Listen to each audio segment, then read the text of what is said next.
Don't worry, you'll be just in voice only. 5, 4, 3, 2, 4.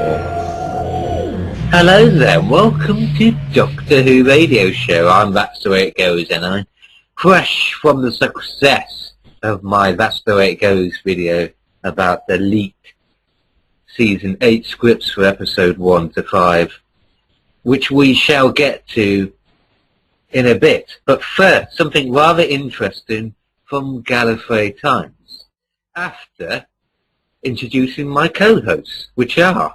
BRYAN. And yes, Sammy Carter is here. Rock and roll. From England and New York, Long Island, Rhode Island, or some... Yeah, Treasure Island. Long Island.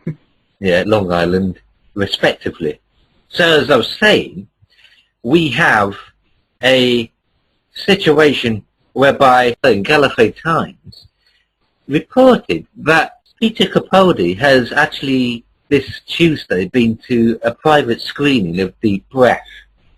Now, this led to the idea that he's actually been there to record a commentary track for the DVD, which is released later this year, no less. If that is the case, then the episode is probably complete and ready to go, music and sound effects included. And this was actually tweeted from Twitter, of course. That's a fat cunt, did it? I mean, this was actually tweeted with the following: theory on GB that screening of Deep Breath Peter was at last night was commentary recording session. And that was on the 9th of July 2014. So what do you both think about that? Yeah, it's very, very interesting. Looks like a DVD commentary in my case, because, you know, I mean, they do commentaries for DVDs. That's one thing they definitely do. I mean, can't see it for a live broadcast. No. Well, do you think he would have been watching the whole thing finished first, or then, you know, doing it? Oh, yeah, for sure. I mean, come on. The stars got to see it first, and then we see it, like, after the stars, really. I mean, I think it's quite kind of logic. Because on the classic DVDs, they do get cast members and directors to actually sit and watch it and then comment on it, just like he's apparently doing, but not actually at the official screening.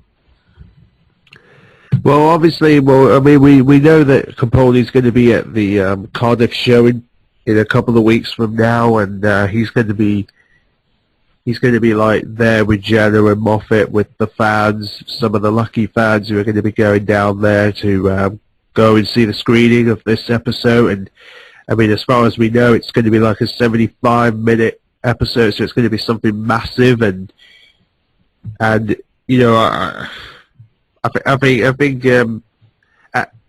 who knows? Maybe the audio, the actual commentary is that long because it's 75 minutes in length.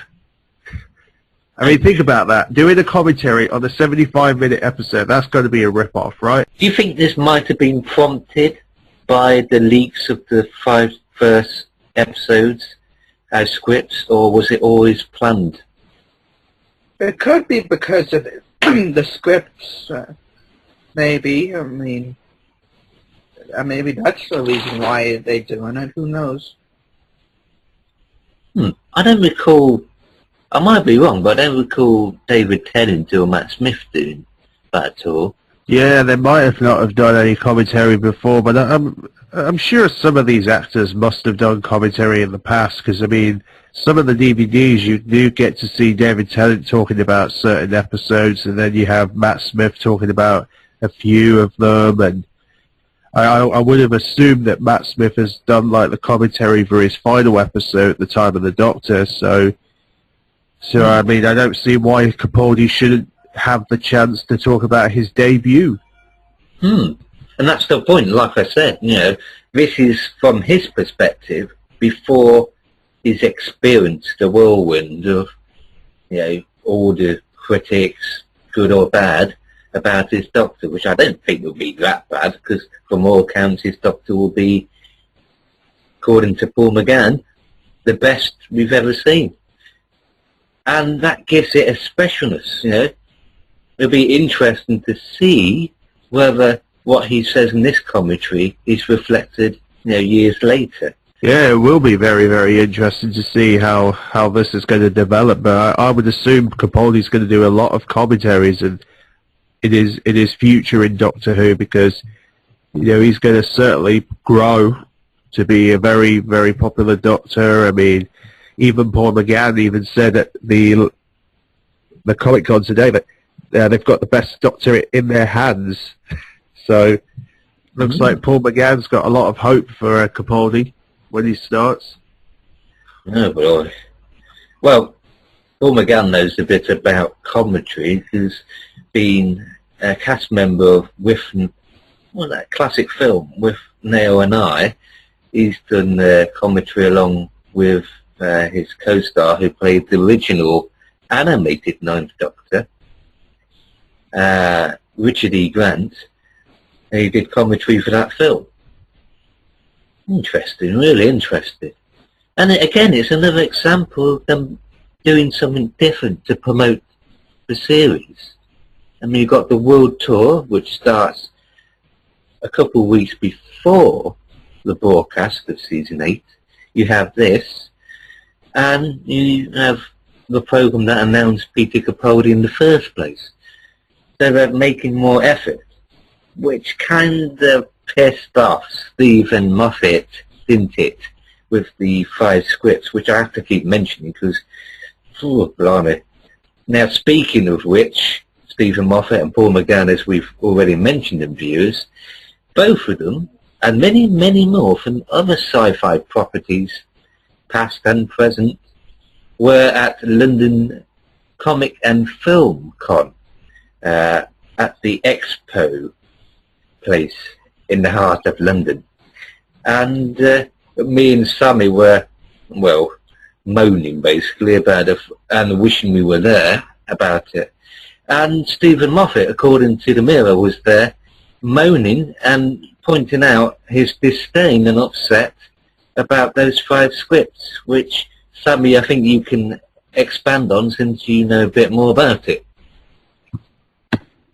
Yeah, basically the whole article stated that basically he described it in 3 words. He basically wrote it as horrible.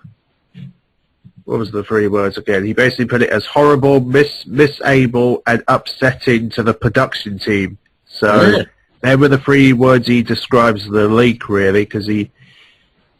But I think it, from his side of the story, it's beginning to sound like that he, because when you think about it, he had to go through all that trouble back in Series 6, knowing that his things got leaked, and it was a disastrous year, and even he got really, really agitated on that year. And I even remember that whole interview that he did, and it broadcast around the world, and then now he's basically just putting it in 3 words to before he lashes out even further.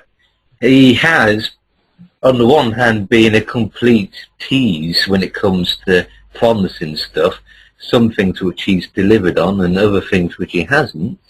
But on the other hand, you have to feel sorry for him because he's been victim of the other side of it. People essentially pissing on his efforts.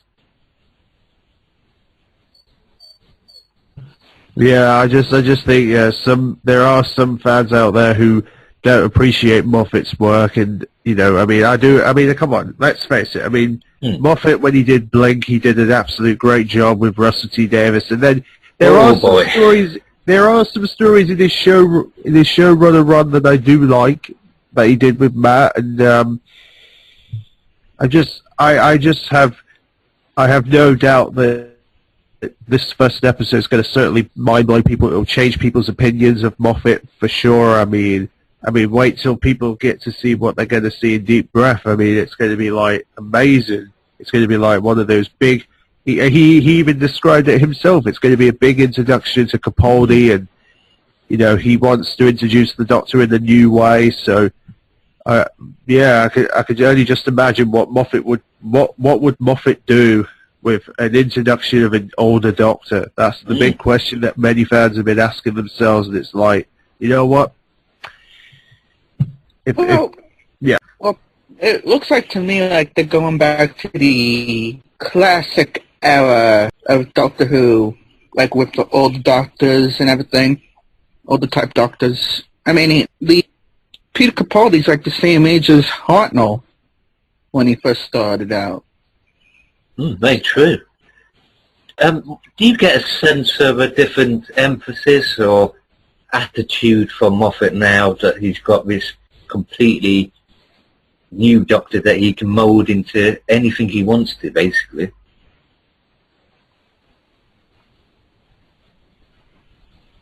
Yeah, I think, like I say, I think Moffat's got a very good, has got a good way of probably making older actors sound amazing. Really, I mean. Oh, what do you think, Brian? What's your instinct about what he's doing with Peter Capaldi's Doctor?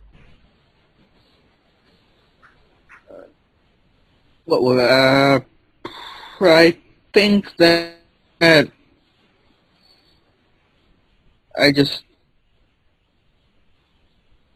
I'm just hoping that Stephen Moffat will know what he's doing with Capaldi's Doctor, and I hope that he makes the best out of his Doctor, like good scripts, good episodes, and make his Doctor like the best that we want him to be. He does seem to have a genuine, concentrated, and very clear idea. Well, let's face it, he's already filmed it all, so he by now would have known whether it's worked or not. But he's had a very good, clear idea what he wants. He wants to change everything. As you know, Sammy said, and many others have said, it's clear that Moffat has scripts prove this as well. There's lots of surprises, and there's going to be some game changers. I think that's what Moffat wants to do. He wants to totally change some aspects of the show, you know, just like it's been done countless times in Doctor Who's history. So, really, having any ideas that this is going to be business as usual, or you know, the same sort of thing as, you know, Tennant's thing or Smith's thing, that's completely wrong. I think it's going to be perhaps more uncertain and unpredictable as Christopher Eccleston's time, or William Hartnell or Patrick Troughton's time when they first started, or you know, basically any Doctor when they first started. And that's kind of the thing that has been missing, I think, views. You know, with even David Tennant and Matt Smith, well, perhaps not Matt Smith so much, there was a bit of samey-wamey about it, not timey-wimey unpredictability. Yeah. And that's the thing. With each new Doctor, you have a chance to totally redefine the show, you know, on the back of what is essentially a complete new reboot. As I've said many times before, Doctor Who's format is quite literally reboot, in a sense, all the time. Exactly, and also I found it very interesting that Moffat describes the scenes from Series 8 as nasty and unpleasant. And when I found out that Moffat said that, it kind of made me think that is he going to make the Doctor do something that he's never done before, like he's never done in his entire life, like stuff that you wouldn't expect, that you wouldn't see the Doctor doing, but he does it because it's a new regeneration. Yeah, I mean that's see, like I said, something that's really a sign that he's had a plan before. It's almost like perhaps in some ways, Matt Smith's era was him, testing out certain ideas and way of, going about it. And, I think he discovered that making things a little bit too complicated wasn't always good. But there are, payoffs for it, from a viewer's point of view, whether that's a regular TV viewer or a Whovian. But this is taking it further. And if you think about it, Sammy and Brian, it's sort of connected into what he did with Sherlock, totally reinventing Sherlock Holmes, throwing out all the traditional ideas and safe ideas and basically creating something totally Moffat, really. Like, Hitchcock did with horror, if you like.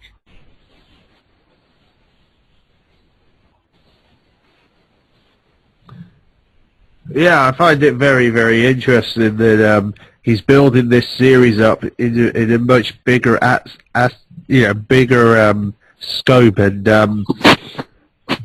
I also find it very also interesting that he's already thinking about plans for the Christmas special as we speak, and I find that very surprising because, the fact that they're going on a world tour and they're coming to the end of Series 8's filming period now, it's like, what could Moffat do with Capaldi for December that is different compared to Series 8? Because, I mean, Series 8 is meant to be this dark tone series, isn't it? I mean...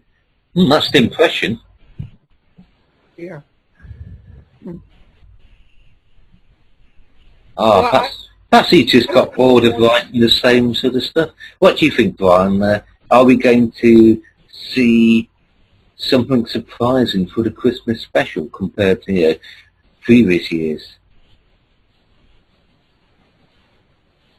I mean, I don't know. I just would like. Well, I always seen. Maybe not all the time, but sometimes the way that Moffat writes the episodes and the way that he creates the episodes,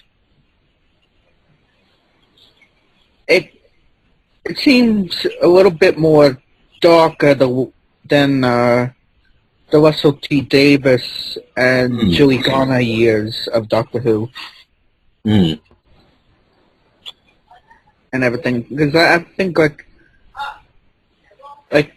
some point in any season that Moffat has done has a sense of darkness to it. Like it seems a bit darker to me.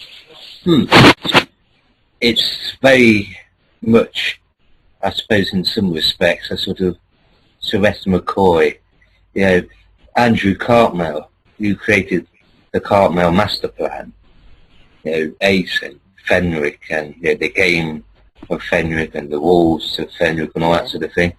That was essentially what Moffat apparently is trying to do, take something that was perhaps a little bit too comfortable, set in its ways, narrative-wise, and is, trying to do something fresh, something controversial, something that would upset new as well as classic fans, perhaps. Controversy sells, and that's what it said. Yeah, it does. I mean, and also Moffat did mention about a scene that he did with Matt Smith on set for the time of the Doctor, where there was a scene that they filmed that was basically that the Doctor's trousers were down during this scene, and I know it sounds a bit harsh, don't it? But it's supposed to be his last scene, isn't it? It's 11th. I don't know what he's done with Matt Smith with that scene. I mean, I can only just imagine it's probably must have been a joke scene or something. But he also mentions the fact that he took a picture of Benedict Cumberbatch and Martin Freeman inside the TARDIS in their costumes from Sherlock, and I found that very interesting. But for some reason, Oh yes, clues in one of the last Sherlock episodes. There were little words that were in red, and that was supposed to be a clue to the possibility of a Who Sherlock crossover. Oh, well, that's funny because Moffat actually came out today and said basically it will never happen.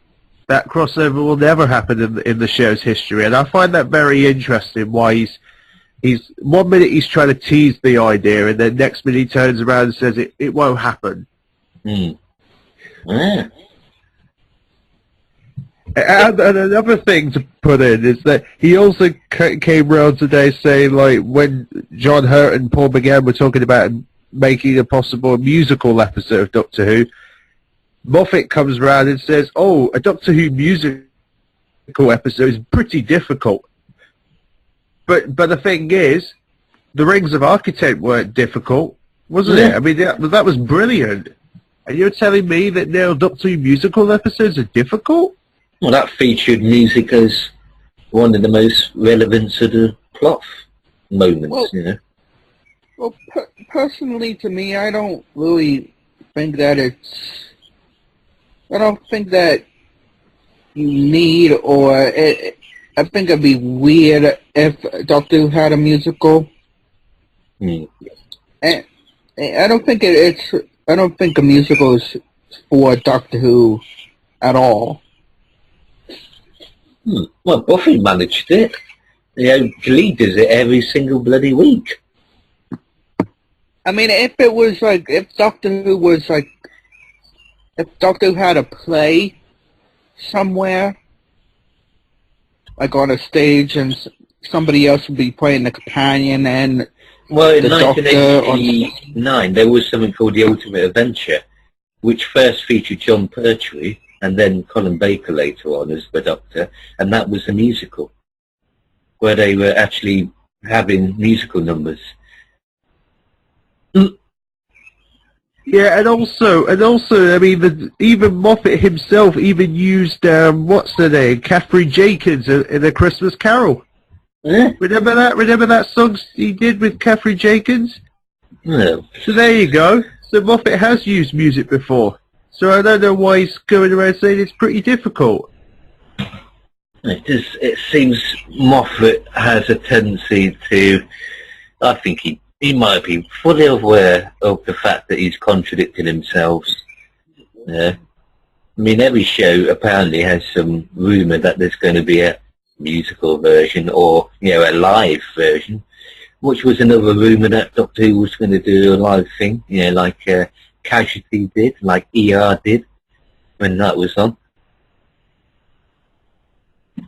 Yeah. I mean, literally completely live, just like television used to be. Where, Crossroads in the UK used to be live, unfortunately. So, any final words on the news that we've had in the last few days? Well, I mean, obviously we're from everyone's expectations. Really, I think we're all pretty much waiting for a full-length trailer for Series 8 to hit, because I mean a lot of people are expecting it right now, and Yeah. I think once we have a trailer, I think most people are going to have an idea of what to expect from Capaldi, and they're going to be like, yeah, I think Capaldi is going to be awesome. That's what they're going to say, and let's hope we have a trailer. That's what I'm hoping. Yeah, absolutely, Sam, because we only had teasers for it now, and I would also like a full-length trailer for this season, and not a teaser. I mean, teasers are fine, but I would like a trailer. How long would you like the trailer to be? At least a minute. Like a little bit over a minute, at least. Cool. And on that note, I have been That's the Way It Goes with Doctor Who Radio Show, and these chaps have been, in no particular order, Bryan. And of course myself. There we go. And until next time, thank you for joining us, and keep doing.